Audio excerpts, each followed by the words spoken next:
this time around it's all like plain text answers, so no MCQs, but it should be fairly easy, like fairly simple answers to type in.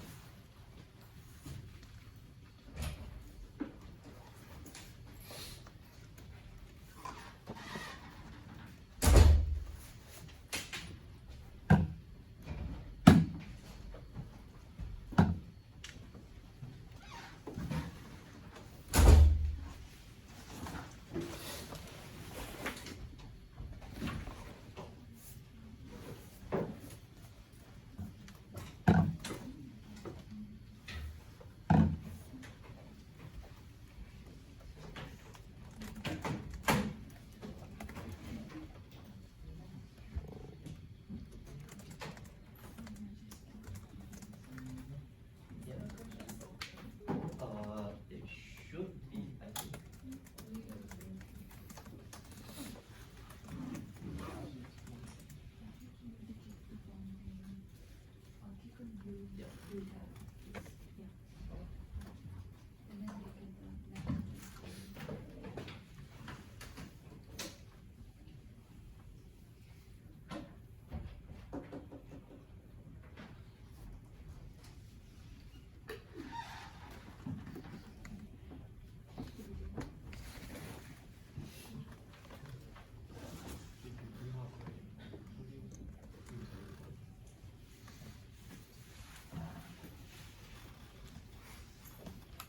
So while you are doing that, I'll go ahead and start the tutorial, like the first few slides of the tutorial. So this week we are covering amortized analysis, which some of you probably have encountered before in CS3230, but this time around we'll be taking a closer look at what goes on inside the analysis here. So the main motivation behind amortized analysis is essentially it's a way for us to analyze not just a single operation on its own, but when we try to analyze a sequence of operations, then maybe we can discover something interesting about it. So in particular, we want to show that basically the average cost per operation can be small, even though within that sequence there might be a single operation that is expensive. So example, if for some operation, in the worst case, it can take up to O(n) time, but this only happens once in a while, right? So it's not fair to analyze it as every single operation taking that worst case time. And so that's what amortized analysis is all about. And basically for today, I'll be referring to these operations as like what I like to call the fast operations and the slow operations. So that's the equivalent of the inexpensive and the expensive operations, right? So the idea is that you have fast operations, you have slow operations, but the slow operations only happens once in a while. And when you get something like this, you can say that the so-called the cost of the slow operation gets spread out over all of the fast operations that you've done beforehand. And when you can get that kind of bound, then you have your amortized analysis. So note that although we talk about an average cost over here, right?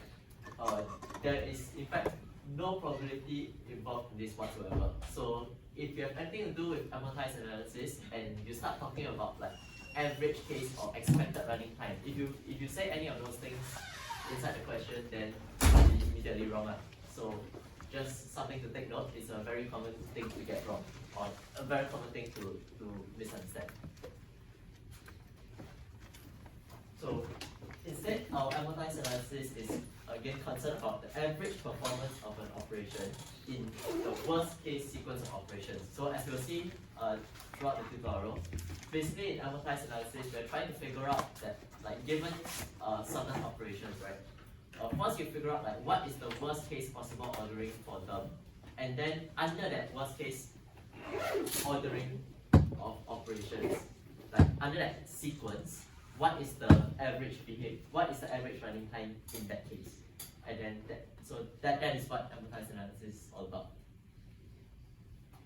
And there are basically three techniques that are typically used for amortized analysis, and you've seen them all in the lecture already.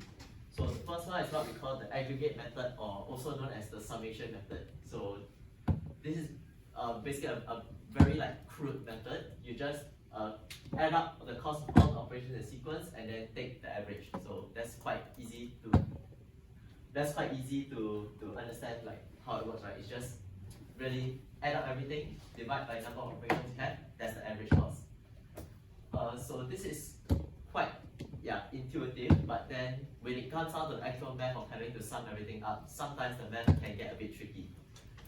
And another downside of the aggregate method is that it's very powerful when you can deal with like just one operation and that operation has like different behaviors. But if you have like different operations, like you have an insert and a delete, right? Then when you do an aggregate method, you're basically lumping all the costs together, right? So when you try and average out, you don't know whether the cost is supposed to go to the insert or whether the cost is supposed to go to the delete. Whereas if you only have like an insert only or a delete only, and then the delete sometimes is fast, sometimes is slow, then it might be more useful to use aggregate method to get something for that one operation. The second method that we will see, and the one that is quite commonly used, is the accounting method, or basically the bank account method. So you will assign, first you will like sort of guess what is the amortized cost, and then the idea is that on a fast operation, the cost will be less than the amortized cost, and then the excess you put it into a bank account, and then on a slow operation, you don't have enough, like you don't get enough money to pay for it, so you use the amount inside the bank account to help pay for the cost of the operation. And this is needs a little bit more brain power than the aggregate method, because the advantage is that because you are guessing the amortized cost of each of the operations individually, if you can show that the bound holds, then you will have the amortized cost of each operation. So it is more powerful than the aggregate method, and it's also like a little bit simpler than the potential method, because you are just assigning costs directly to each operation. So the third method is the potential method. So this potential method is basically centered around what we call the potential function, as we will see in the last two questions for today. And basically this potential function, you can think of it as behaving like the bank account in the accounting method, but instead this potential method is based off something, some property of like the data structure or the algorithm that you're analyzing.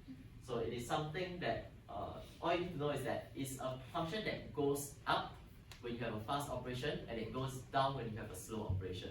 So it's really very similar to the bank account, because the bank account also, when you have a fast operation, the bank account goes up. When you have a slow operation, the bank account balance goes down.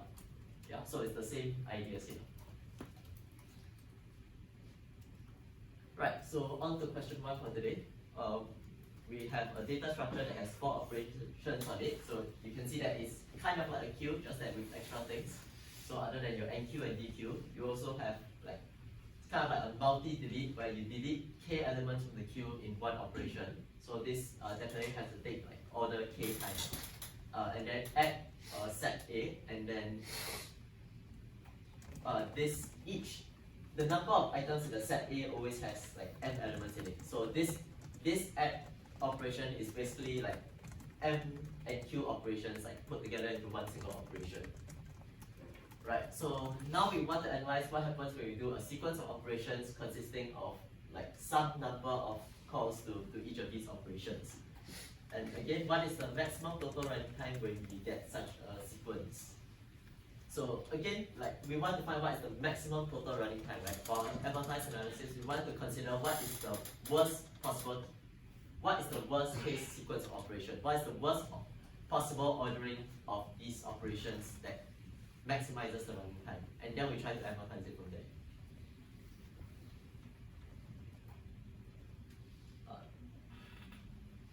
Yeah, so for this question, again, we have the 4, like N1, N2, N3, N4 up there. And the first thing we want to make is like, we're going to make a small assumption here, right? That basically what happens if you try and delete something or try and DQ something from already a DQ. So for this solution, we are going to assume that if you call a DQ or a delete, then basically like no work is done, or maybe at the very least like you take O1 work just to read the instruction and then you do nothing, right?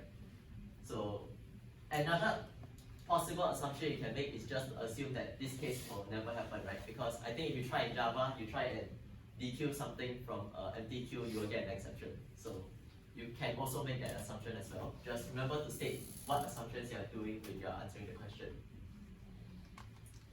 But for this time around, yeah, we're just going to assume that if the queue is empty, you try and delete, then it's just O1 and nothing happens. So with this assumption in mind, we can say that the worst case will happen when basically you have to add everything first, and then you will delete all the elements from it, right? Or like, yeah, you delete everything from it. So in this case, right, then you don't waste any of the work done from the dequeue and the delete. Because if you consider, like, let's say you dequeue and delete everything first, then nothing happens, that's O1 time, and then you just have to do enqueue and add. So that would be less than, intuitively that would be less than if you added everything already, and then you do all the dequeue and delete, and then those dequeues and deletes actually do something. So in this case, so the worst case sequence of operations will be to basically insert the n1 plus n times n4 elements, and then try to remove, do all the dequeue and the delete operations, n2 plus k times n3. And so if you think about what is the total amount of work done, basically what happens here is that you have like all the insertions here, n1 plus n times n4, and then we try to remove everything from the queue. So this will be n2 plus k times n3. But we do need to be a little bit careful here, because in the event that n2 plus k times n3 is bigger than basically the n1 and n4 here, then the extra work, right, like the extra work done becomes wasted, right? So it doesn't really do any extra work. So in that case, you should take the minimum of these two. So if n2 and n3 is bigger, then you should just take this, because that's the maximum amount of things you can take out of the queue. If n2 plus k times n3 is smaller, then that is the amount of elements that you dequeue. So this is the amount of work done. So if you want to talk about like the exact amount of work done on the queue, it will be basically all of this here. And also if you consider that to process the operations when your queue is empty, if you consider those to take O1 time, then you should add an extra n2 plus n3 at the end of the answer, just to make sure that you're processing all of the operations correctly. So this is what you would get if you want so-called like a kind of exact answer. But if you want to write this down in a big O notation, you'll find that actually all you end up with is O of n1 plus m times n4 plus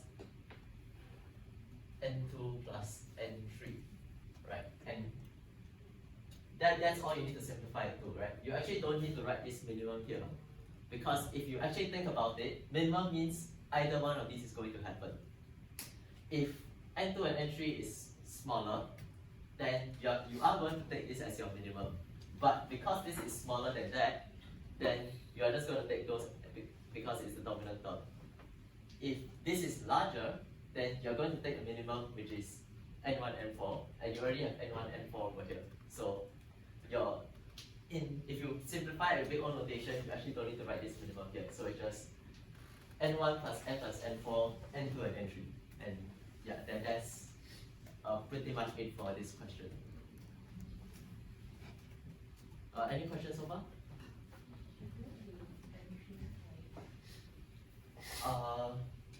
No, because this portion here, right, is just to account for the fact that in case the queue is found to be empty, and then we are just like reading the instruction and then doing nothing with it, right? So this two things apply in the case like, let's say n3 is like much bigger than n1 plus m times n4.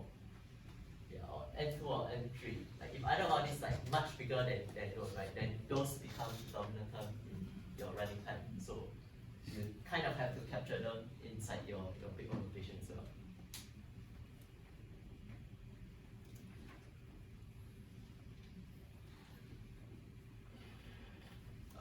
But other than that, the key takeaway from this question is that basically you can only remove things from the queue when you have previously added things in, right? So now we're going to do a little bit closer analysis using the accounting method. So just as a quick recap, the accounting method basically you have a bank account and you can think of the bank account as like charging $1 for every constant amount of work that you do, or it doesn't have to be $1. Like again, it can be any arbitrary constant, but we use $1 here for simplicity. Then for the ith operation, we will pay what is like you will gain what is called the amortized cost. So CI is the amount of money that you receive on every operation of this type. And then TI is the actual number of work that you need to spend on the operation itself. So depending on how you assign your C and your T, you'll get two cases. So one, for operations where the first case here is basically your fast operation. So the amount that you get on each operation is more than the amount that you need to spend, right? It's a fast operation. So in that case, whatever leftover amount that you have, you add it to your bank account. And in the second case, which is your slow operation, then you don't have enough from your CI to pay for the TI, but you can deduct it from the bank account to help pay for the TI.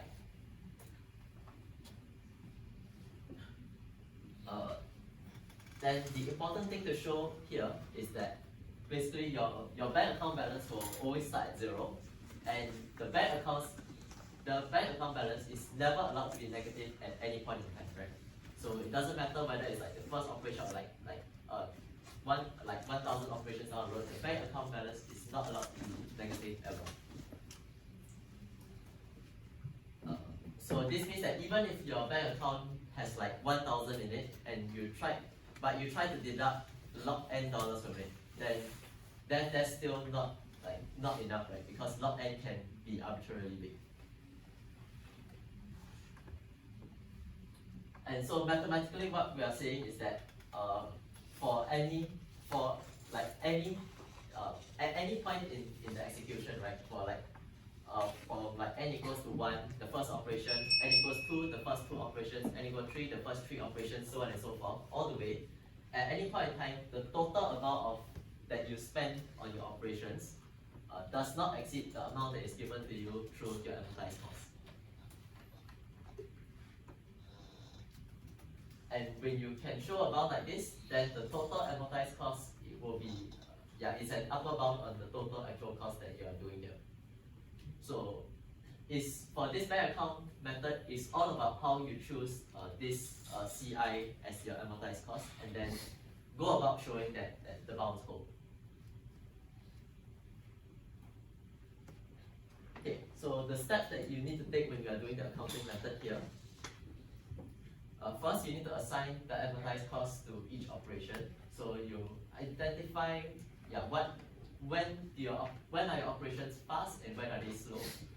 And for the fast operations, you try to assign it such that you get a little bit of extra on your fast operations. You don't need a lot. You just need probably a constant amount per fast operation. And then when the slow operations come, you just show that when the slow operations come, you always have enough in the bank account balance to pay for it. So ideally, you want to get useful bounds, right? You will want to set your CI such that it is as close to 0 as possible, but while still maintaining that your bank account balance is positive or not below 0. Yeah, so again, show that once you assign your cost to it, show that the balance never becomes negative. So every time you have a slow operation, you show that you always have enough. You show that you always have enough balance to pay for it. So for example, if you have a slow operation that takes O n time, and you are only having an amortized cost of O1, so you only have a constant amount of work to pay for On amount of work, then what you need to do in this case is to show that before this point, there were at least n operations that also took O1 time and gave you a $1 balance on each operation. So by the time I reach the slow operation, I have n dollars that I can pay for my linear time work done.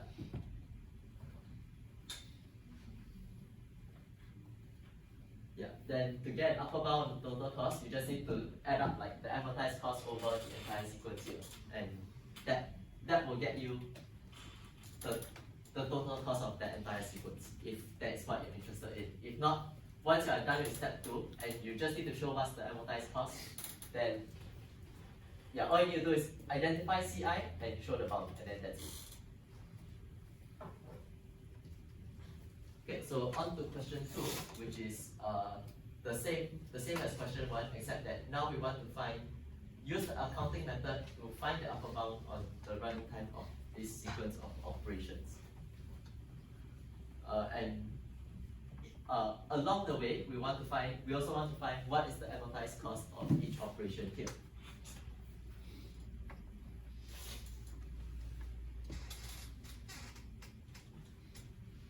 Right, so for this question, basically what you need to do is that, of course, other than finding the overall upper bound on the running time, we also want to find like amortized cost of each of the 4 operations here. So you should have an answer for NQ, DQ, delete, and add. Like each of them should have their own CI that you assign to it. And to tackle this problem, again, we have up there the 4 operations that we are supporting. And here is how we're going to assign our amortized costs. So our NQ is we are going to charge a cost of $2, and the amount of work that we need to do is $1 because it's a constant amount of work.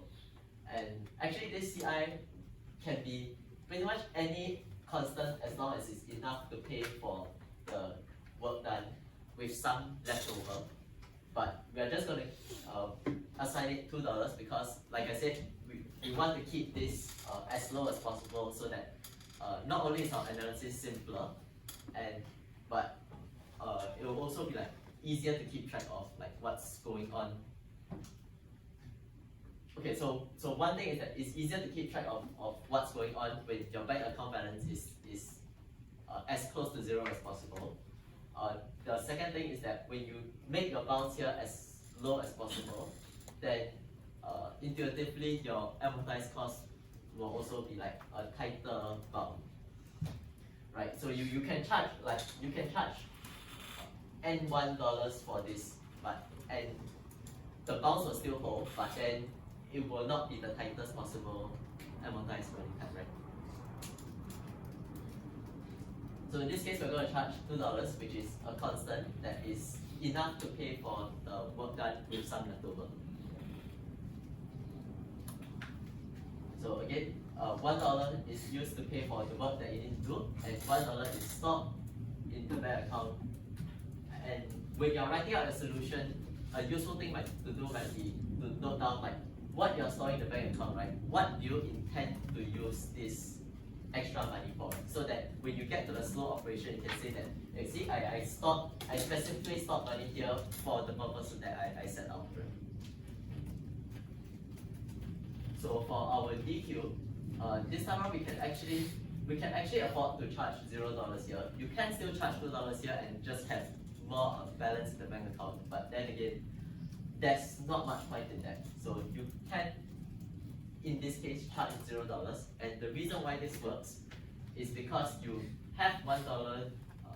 You have $1 in your bank account to DQ and do the work for do the work of the DQ operation. So this can be a little bit unintuitive. Like how can I do zero work? Like how can I charge $0 and still get work done? Yeah. So the answer is that you can do this using amortized analysis. And again, like the twos and the zeros, they don't really matter because all we need to know is that at the end of the day, this CI becomes our amortized running time, and this CI is all going to become just like big O notation. They're all just constants.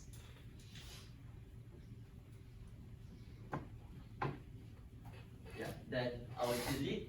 This time round is going to be our slow operation because this is an expensive operation that has some variable cost in it. So your TI is no longer just a constant amount. Instead, it is K dollars, or any constant multiple of K basically. And for delete, we can actually still afford to charge $0 because you are going to remove at most K elements, and when you want to delete, whatever elements you want to delete, we would already have enough in the bank account balance, because when we enqueue things, or like as you see when we add things, we'll always add $1 associated with the element that we added in. So whatever we try and remove, there will always be $1 in the bank account corresponding to the element that we want to remove, and that $1 can always be used to help to delete that element. Finally, for our add operation, this time around we are trying to add things in. So although this is a slow operation, we still do need to charge money for it. And in this case, we need to charge $2M as our amortized cost. And the way we are spending it is basically like we said that our add operation basically consists of a couple of enqueue operations just like bunched together, right? So for each of the enqueuing that we need to do, we have to do M work, right? So we need to charge $2M so that for each element, $1 is used to pay for actually adding it into the queue, and the other $1 is to store it in the bank so that when we do our DQ and delete, we can afford to charge $0 to get rid of it.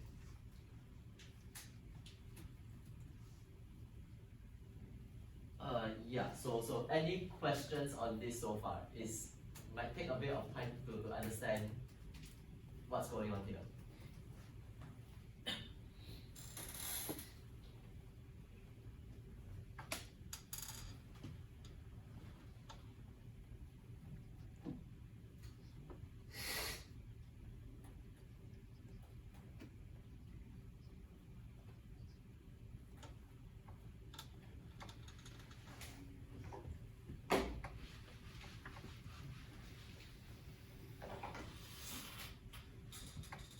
I'm just going to write all this down on the whiteboard as well. So NQ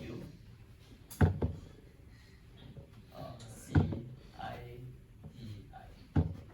So NQ you charge $2. Then you need to pay $1. DQ you charge 0 and you pay 1.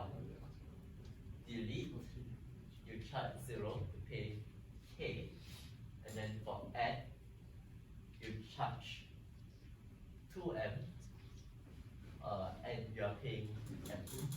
So later on, when you try and convert these to like the amortized cost, this becomes just constant, and order, and that is what you'll end up with eventually at the end of the solution. Okay, so now that we have this intuition behind our amortized cost already, then we need to go about showing that our bank account balance is never negative using that intuition. So basically you observe that after you insert an element, there is $1 that is associated with that element that you put into the queue, and that $1 goes to the element goes into the queue, and the $1 goes to the bank account. So when you need to do any kind of DQ from it, so either from a DQ operation or from a delete operation, that $1 will always be there, right? As long as the element is still in the queue, that $1 will still be in the bank account. And yeah, basically just from these two facts alone, you can conclude that the bank account balance never goes negative. You don't need to do any sort of math from here. You just need to justify so-called like the relationship between these operations to show that whenever we want to remove something, we will always have enough from the bank account from our add operations to pay for the work in the remove.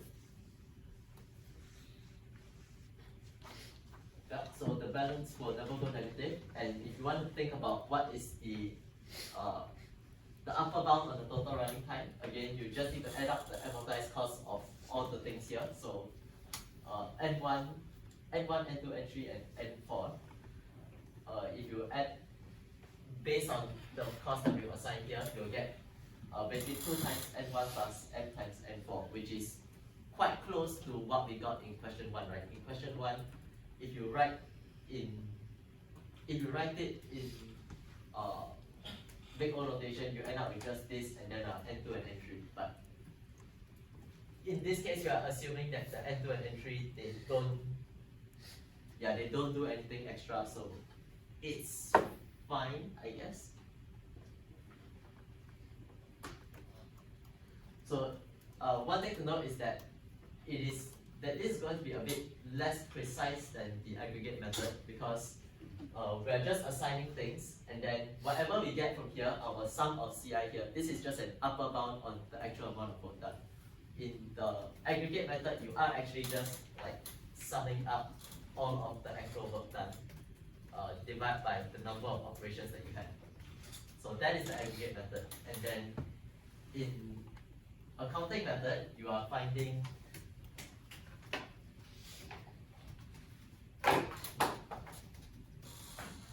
aggregate method, you are finding the sum of the amortized cost that you have assigned, and this is an upper bound on the maximum running time that you have here. Oops, this way. Yeah, so in accounting method, you are finding this, which is an upper bound on this. In aggregate method, you are trying to find this directly.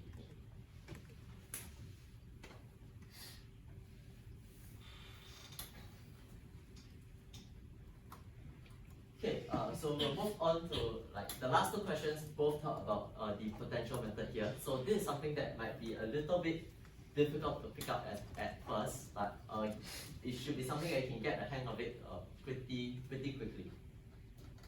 So this potential method focuses around the potential function.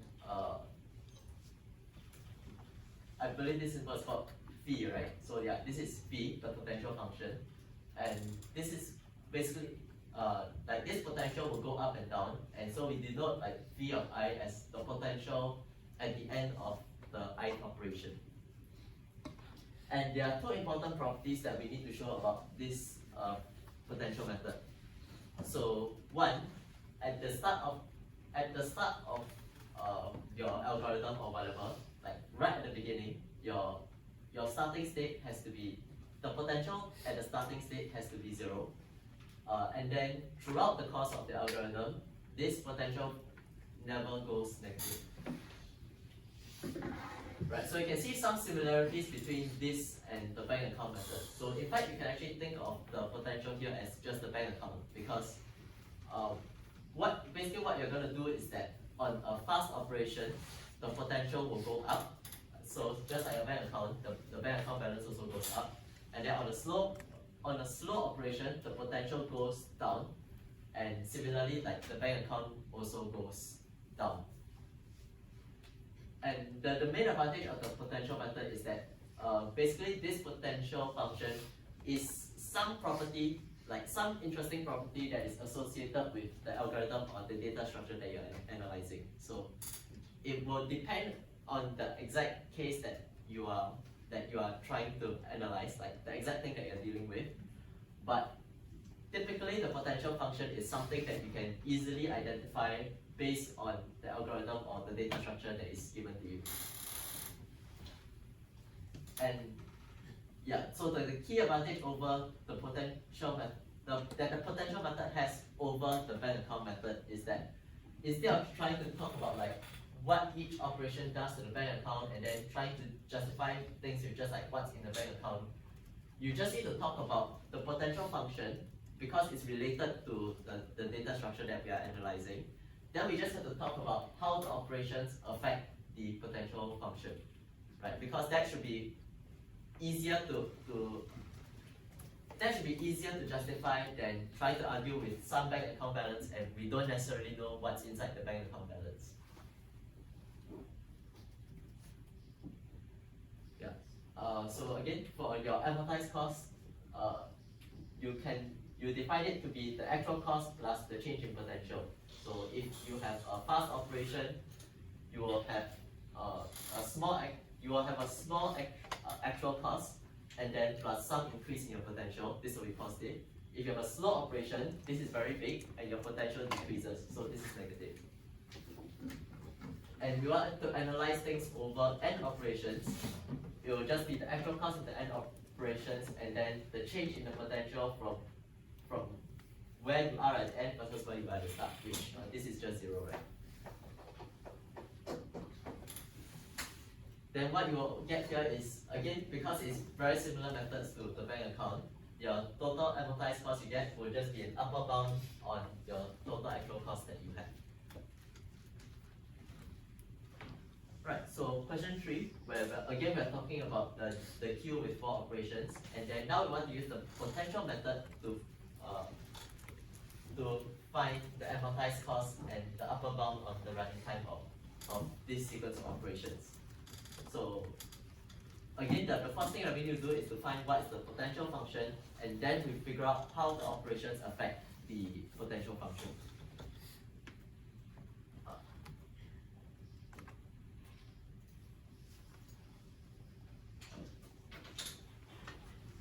Okay, so in this case, we will define our potential function V as basically the number of elements in the queue after the ith operation. So it's just the number of elements that we have in the queue. So from here we can easily see the two conditions of the potential function that we need, right?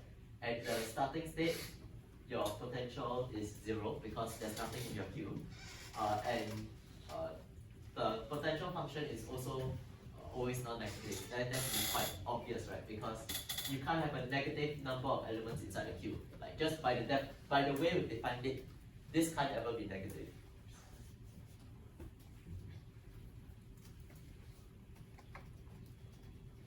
Right. So then we talk about how the 4 operations will affect the potential function here. So here we have I believe we're going to use the same CI and TI as the bank account method. So the actual cost we are going to say is 1, and then because there's one more element that goes in, right? So this will be the change in potential. It will go up by 1, and from here we can deduce that the amortized cost here must be 2 because it's just 1 plus 1. For a DQ, the actual cost is still 1, but this time around the queue has 1 less operation, so 1 less element after a DQ. So the change in your potential function is minus 1. So if you add again, you'll find that your amortized cost is 1 plus minus 1, which is 0. And then you can do a similar thing for delete. The actual cost is k, but because your potential function goes down by k, you will realize that your amortized cost here is actually going to be just 0. Then lastly for add, so from here you can see the reason why we need to charge like why we need to charge $2M for the add in the previous question. It's because like not only do we need to pay like M to actually add the things to the queue, our potential function also goes up by M after this add operation. So if you calculate like what is the total amortized cost that we need to charge for this, it's going to be M plus another M, so you'll get 2M as your amortized cost.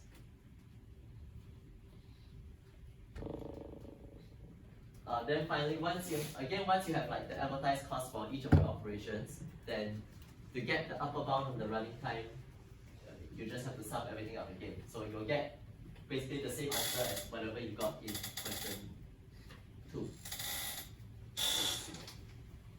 Yeah, the same result. So at this point, any questions? Yeah, I think especially regarding the potential method, because the last question is also going to involve the potential method.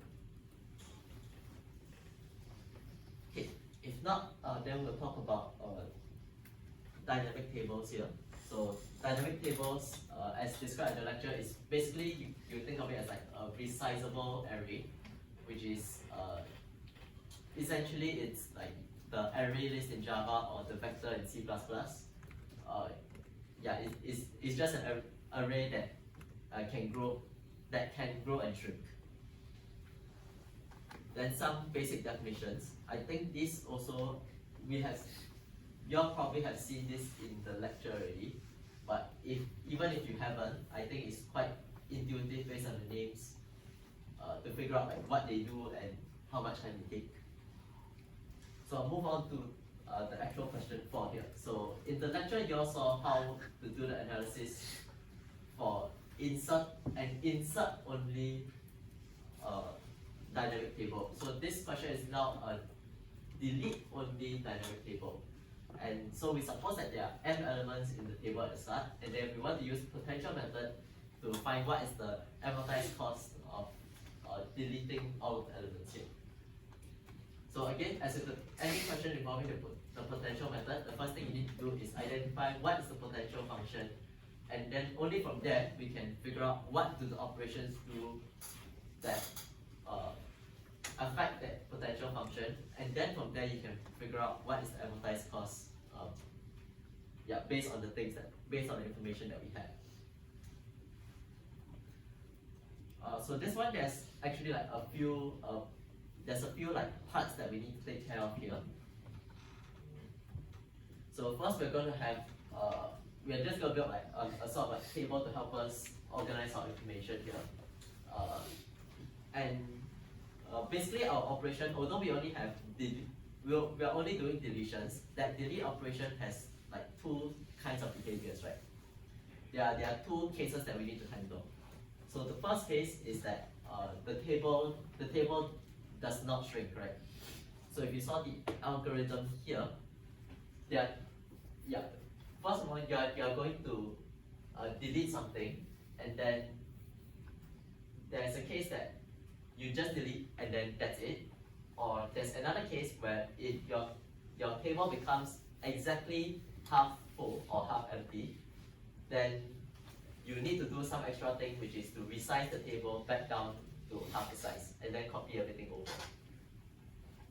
So this will take like basically order n time, because you need to copy all of the elements into the new table. Right, but in the so-called the good case where the table does not shrink, your actual cost is just going to be 1, right, or some constant, because you just need to remove the element from the table, and you're done. Then the slow case or the expensive case is when you do need to shrink your table to half the size. And let's just do a very quick visualization of what that is. So suppose you have 2n elements. You have 2n elements in your. You originally have a table of size 2n. So in this case, I think there are 16 squares in this block here. And before our deletion, we have n plus 1 item. We have n plus 1 items in this table. So you have 9 elements inside and 7 empty spots. So this is the state before your delete. And then after your delete, you go from 9 elements to 8 elements, and now your table is only half full. So you need to resize the table to bring it down to half the size, and then copy off the 8 elements over into your new table. So when this happens, when this case happens, like if we just take our n like this, the actual cost that you get is n plus 1. So n, because you need to copy all of the things from the old table to the new table, and the 1 is to delete that one element that caused the resizing. So given this information, so now we need to ask the question, what is the potential function supposed to be? So remember that the potential function is something that should increase on the fast case and something that should decrease on the slow case. So here we need to ask, like, is there any property of this table that increases on the fast operation and decreases on the slow operation?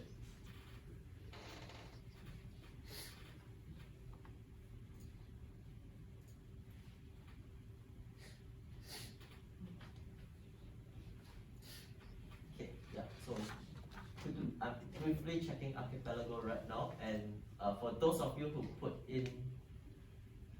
did put in a response, you seem to have the right idea. So yes, there is. In this case, the potential function is the number of empty slots in the table. So as you can see, like in this example here, you have n minus 1 empty slots, or in this case, you have 7 empty slots.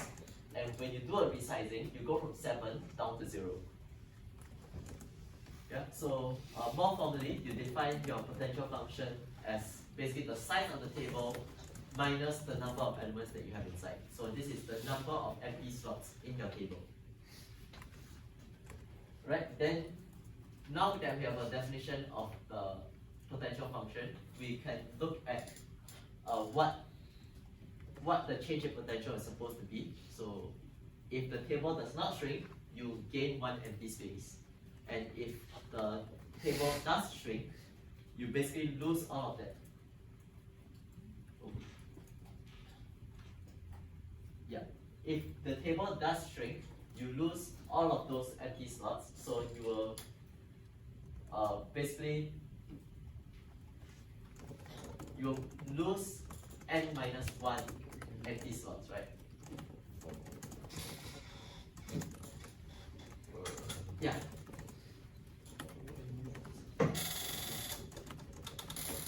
Yeah, so yeah, the way to get this is to see from like before the slow operation, after the slow operation. Before the slow operation, you have 2n minus n plus 1, and then after you have 0. So you take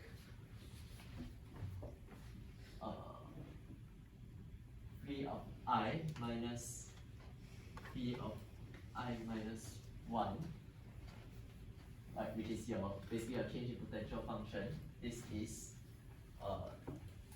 0 minus 2n minus n plus 1, which is n plus 1 minus 2n, which is minus n plus 1.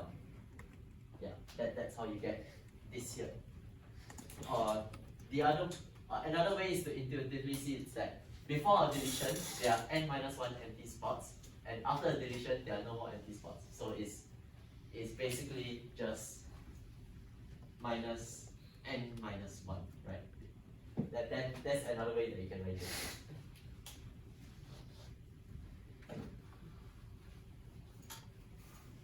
Okay, so now that we have our actual cost, we know what is the change in our potential function already. Then we can come up with an amortized cost for this, because it's just the actual cost plus the change in potential function. So for the fast operation, our amortized cost will just be 2, or you can basically conclude that it's constant. And for the slow operation, we'll also get that it's 2. So the amortized cost for the slow case is also going to be constant. Yeah, so the amortized cost of each deletion, no matter whether it's fast or slow, is always going to be 2. And therefore, the total cost of all your operations is just 2n.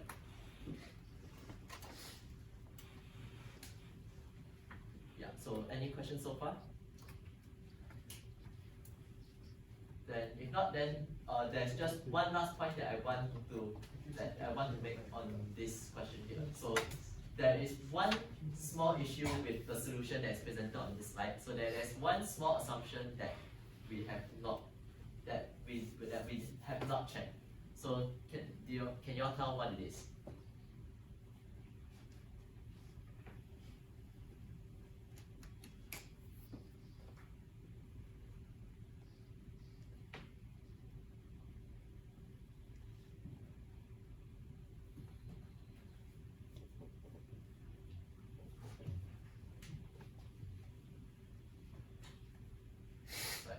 issue here is that we did not check that our potential function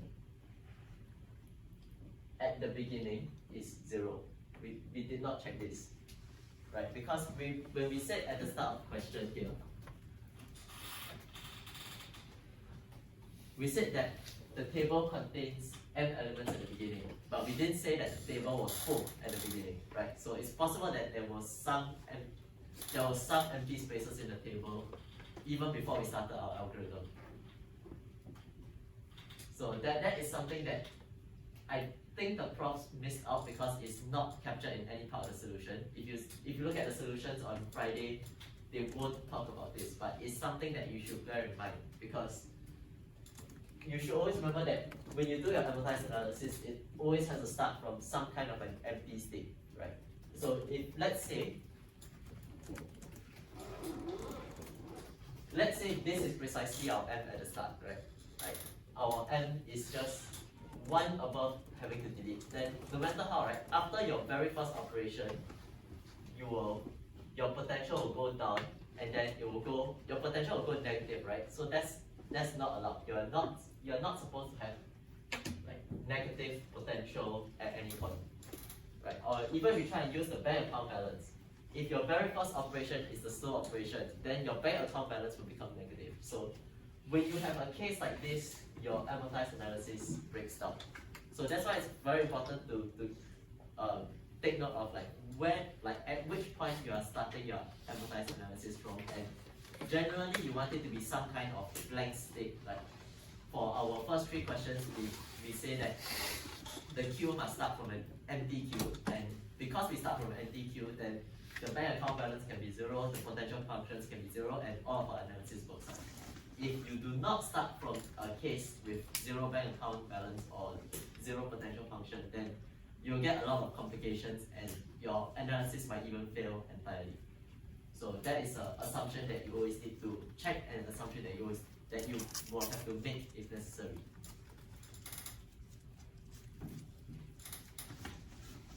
Yeah, so with that, I have nothing else for you all to see.